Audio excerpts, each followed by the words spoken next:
It's Calvin and Ms. Zoe. Alright, and what we're doing here today, Joe? So recently we got a lot of messages from you guys asking us about learning IELTS and learning English in general. So I think we can use this episode just to share some tips and hopefully can help you guys answer those concerns. Okay? Right, sure, absolutely. And I'm really happy that we are here having this little talk while solving you guys' problem. And I have their questions right now. Wow. Okay, so I got the questions already. So I'll give you first. Okay, sure. Okay, just pick one. Pick one. Let's see. Okay. Okay. The question is, sometimes I am not too sure if my accent is correct or not.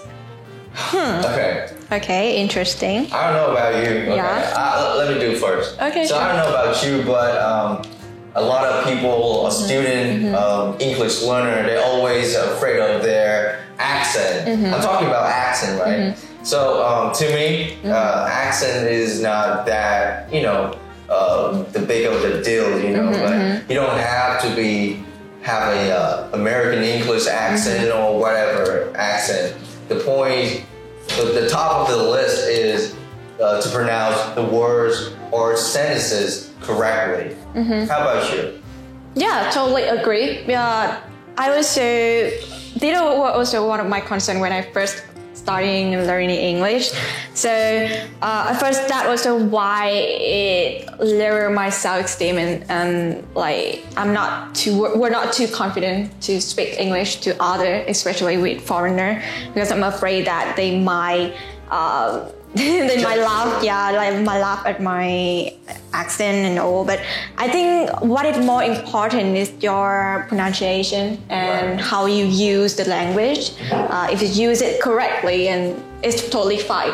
Because you think about it, a lot of people, especially from Asian countries, right? Like for example, like India or Thai, right? They have the accent, but as long as the other can understand them, it's totally fine. And that's why you learn languages. That's the reason why you learn another language, to communicate. So as long as the other people can understand you, then you're good. Right. That's how you use English, right? Yeah, correct. Okay. So what he or she should do is try to learn the IPA board. Yeah, definitely. Yeah, if that's you want very to, useful. Improve your pronunciation, then use that one. Yeah. And I think you should start off with that one first. Then you can think about having an accent. Yeah. American accent.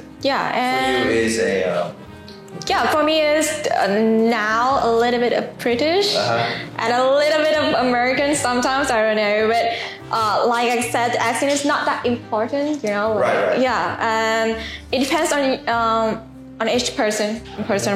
And some, I think, even Vietnamese accent is still fine as long as you can use it correctly. Right.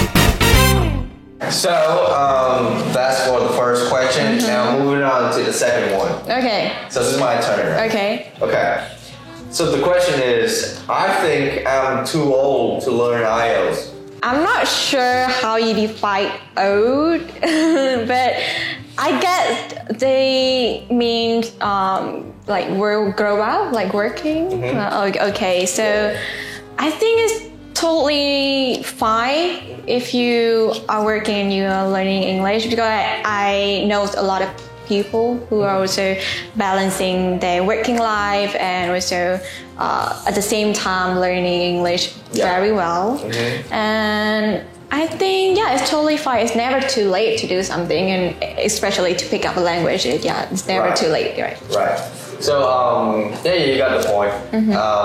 Lots of people, they are afraid of their age. Like, I'm too old, I cannot start something new, kind of, or especially a different language. But you know, you were in the UK, right? And I was in America, and I found a lot of people, like old people, not old people, but you know, like people already have family, kids, from 40 to 50-ish.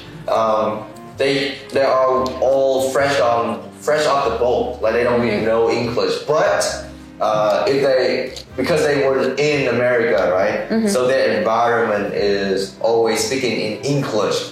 So that is one of the things that force you to speak more English. And you know, day by day they will be talking in English. Yeah. So it's all about skill. Yeah, skills, and also I think what also encouraged you to learn the language is actually the environment surrounding you. Like for example, you are working, you want to work in an international environment, and it's something that motivates you to learn the language, or maybe you want to study abroad, working abroad, etc. Right? Yeah. So like it's all about the reason why you learn English. Yeah. Right. Yeah. So, in conclusion, I don't think age affects your studying English ability that much. As long as you keep studying and you can do it. Age is just a number. Yes. Yeah. The third question is your turn, Joe. Okay. This one. Alright, it's a big one. Yeah. I spend too much time for some questions and find it hard to complete every question. Oh. Okay. Lots of people same problem. Even to me as well. I remember when I was 17, I was a little bit good at English at that time, you know, like I was a little bit, you know, I know English. So I think IELTS wasn't any barrier for me to get the good score. And, you know, things happened because I was too arrogant. I went there with a lot of, confidence. But when I saw the IELTS test, I was like, wow. And I got overwhelmed. And I didn't finish the test on time.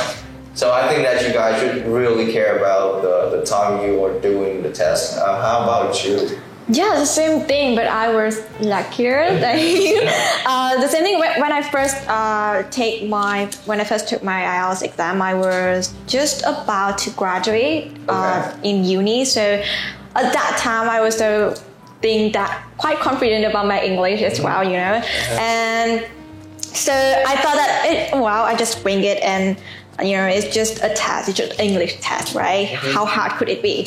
And then some friends told me to at least try to do some course about it beforehand. So I did take a course about learning IELTS and stuff, and it actually helped me a lot, more than I expected.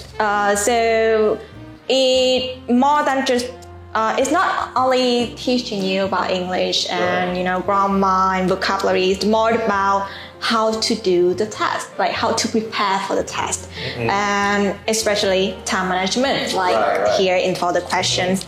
And I know a lot of people have struggling with the writing test in IELTS, right? Because there are two tasks, and one is only. So normally you need to allocate the suitable time for each task because they also mark differently. So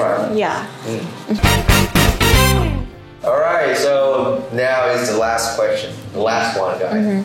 Okay. Let's see what we got.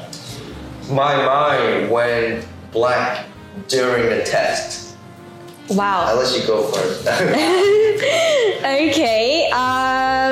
It never happened to me before, but I believe that a lot of people have encountered this kind of problem, and especially during the speaking test, I guess. A lot of people saying they prepare a lot. Like they prepare a lot of topics, a lot of questions, but and they even wrote all the answers for all the questions, but then when the examiner asked them the question, they just went blank and there's nothing in their mind. They froze. Yeah, they froze. Normally when you prepare for the test, it's not only you preparing the language, you need to prepare physically and also mentally, yes. right? So I guess that the solution I could think of is actually just to be well prepared for every situation, right. And try to make you more familiar with the test process and maybe try to calm yourself down a little bit.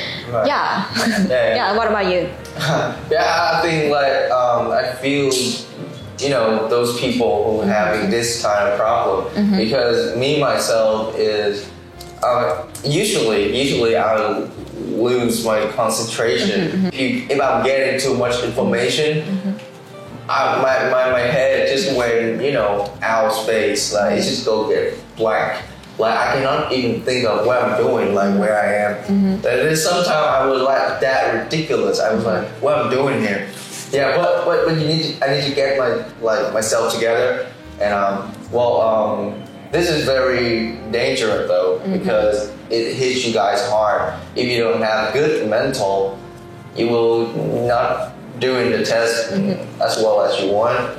So, like you said, prepare for the test mentally and physically. Do some workout. Yeah, exercise. Yeah, I don't know. Maybe eat some good food.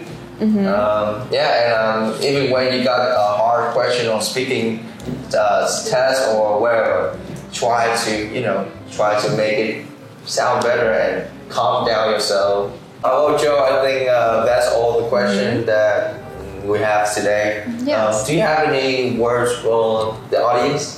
Yeah, so I hope that all our answers today help them somehow. Right. And so especially again, prepare yourself, and I know you guys can do it. Yeah, you? Yeah. Well, to me, before doing anything, you guys should think about it first. Prepare for your mindset. Why are you doing this? Make sure you know why you're doing this, and what will you get after you got the IELTS test. So you should think about it before engaging in studying IELTS, because when I think whenever you know what you gotta do, you would do it more effectively. Yeah, exactly. Yeah. Set a goal, for example. Right. So, set a goal for yourself. Write down. Yeah. Write down. And we will talk more about the process of how to engage in IELTS, how to get better, and we will have a lot of upcoming tips. Yes. Good. What will we having in the next episode, Ms. Trang? So we're gonna have a very special guest for you guys. So yeah. And we won't tell you who that is. Of course. Yes, but stay tuned and study IELTS. All right. Okay. Bye. Bye.